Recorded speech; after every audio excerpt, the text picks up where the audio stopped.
rien n'est plus important que la discipline du succès. Ce qui est au cœur de ça, la clé principale pour avoir une belle vie, ce n'est pas d'apprendre à fixer des objectifs, ce n'est pas d'apprendre à mieux gérer votre temps. Le fait de maîtriser les attributs du leadership non plus. Chaque jour, de mille et une manières, nous essayons de nous améliorer en apprenant comment faire les choses.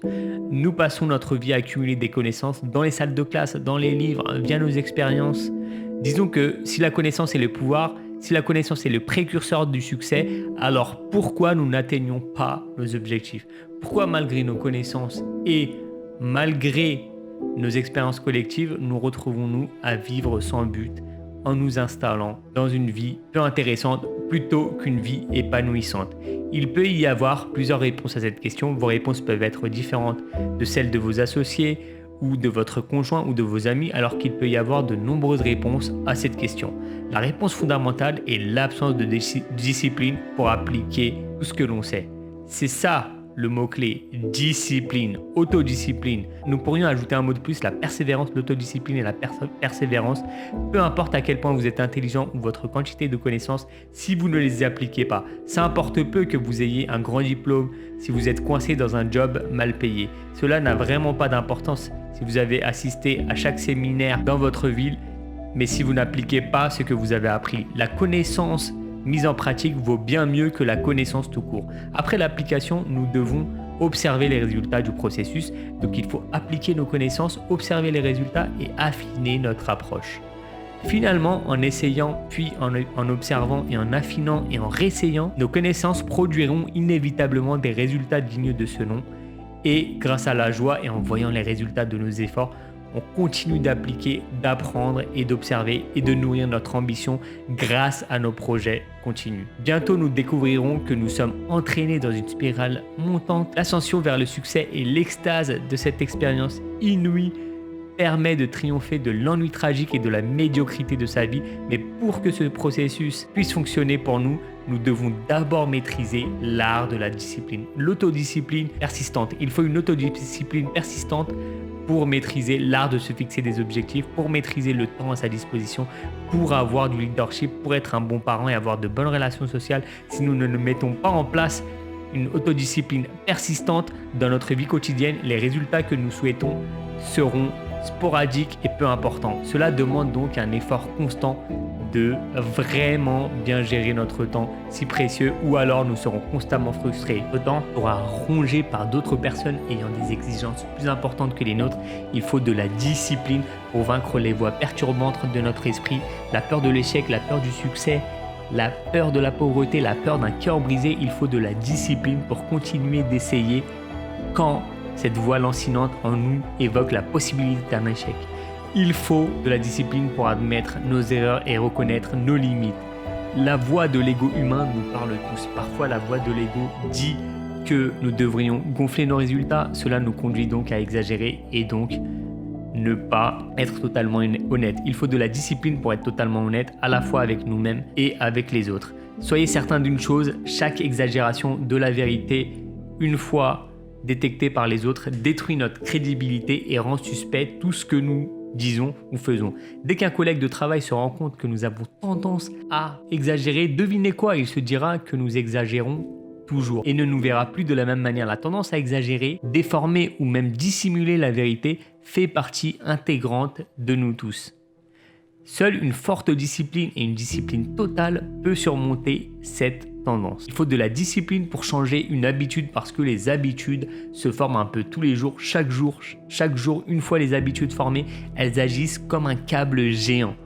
Ils agissent comme un instinct immuable, il n'y a que la discipline long terme qui peut changer cela. Il faut dénouer chaque brin du câble des habitudes, lentement et méthodiquement jusqu'à ce que le câble qui nous tenait autrefois en esclavage devienne rien de plus que des brins de fil dispersés. Il faut une application cohérente d'une nouvelle discipline plus profitable pour en surmonter une qui l'est moins. Il faut de la discipline pour planifier, il faut de la discipline pour exécuter notre plan, il faut de la discipline pour examiner en toute objectivité les résultats après l'application d'un plan. Il faut de la discipline pour changer notre plan ou notre stratégie d'élaboration du plan si les résultats sont médiocres.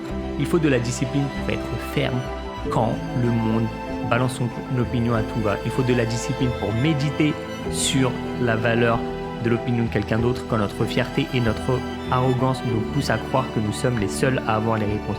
La discipline et la conscience humaine de la nécessité de l'action et un acte de nous-mêmes conscient pour mettre en œuvre cette action. La discipline est une conscience du besoin constant d'action et un acte conscient pour mettre en place cette action. Si notre prise de conscience et l'implémentation se produisent en même temps, nous commençons alors une séquence pleine de valeurs d'activités disciplinées. Maintenant, voici l'envers de la discipline. S'il y a beaucoup de temps qui coule entre le moment de la prise de conscience et le moment de notre mise en œuvre, c'est ce qu'on appelle la procrastination, le faire demain au lieu d'aujourd'hui. La procrastination est en exact opposé de la discipline. La voix en nous dit de le faire. La discipline dit alors fais-le maintenant et fais-le au mieux de tes capacités aujourd'hui, demain et tous les jours jusqu'à que finalement l'acte produit devienne instinctif.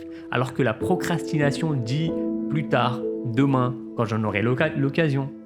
La procrastination dit aussi de faire juste ce qui est nécessaire pour s'en sortir ou faites ce que vous pouvez faire mais pas ce que vous devez faire. Dans toutes les circonstances auxquelles nous faisons face, nous avons deux choix, le faire maintenant ou le faire plus tard. La discipline ou la procrastination. Le choix entre une vie disciplinée portant le fruit de la réussite et du contentement ou la procrastination, la vie facile dans laquelle l'avenir ne portera de fruits que les branches nues de la médiocrité. Les récompenses d'une vie disciplinée sont grandes, mais elles sont souvent retardées jusqu'à un certain temps dans l'avenir.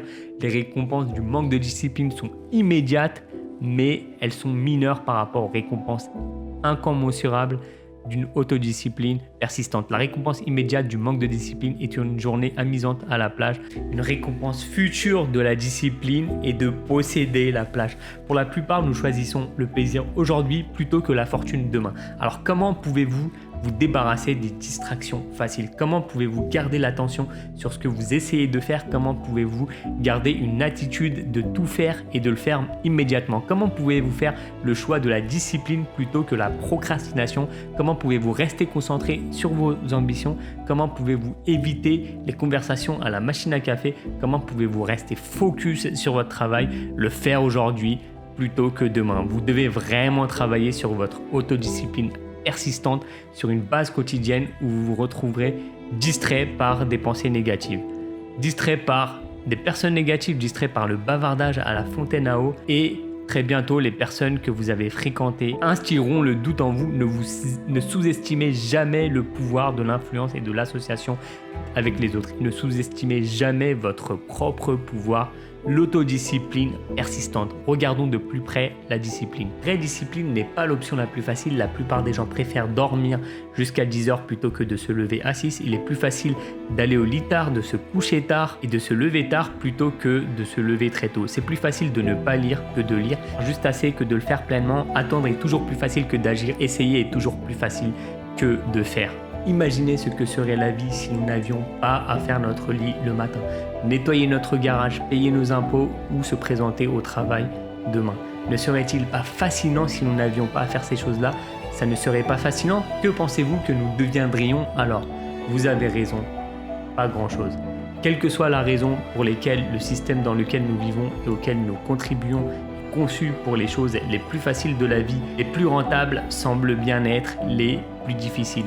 Notre monde est et sera toujours une bataille constante entre une vie de facilité et ses récompenses immédiates et une vie de discipline et ses récompenses bien plus importantes. Chaque chose a son prix, le prix de la discipline ou le prix du regret.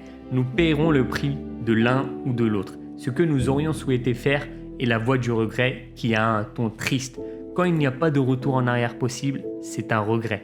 Pas de seconde chance, pas de place pour qu'aurais-je fait différemment. Choisissez l'un ou l'autre, mais chacun a son prix. Le prix de la discipline ou le prix du regret. L'un coûte quelques centimes et l'autre une fortune. Dostoïevski disait qu'il y a des centaines de jeunes hommes qui ont donné leur vie pour la vérité, mais très peu passeraient 5 ans à étudier ce qu'est la vérité.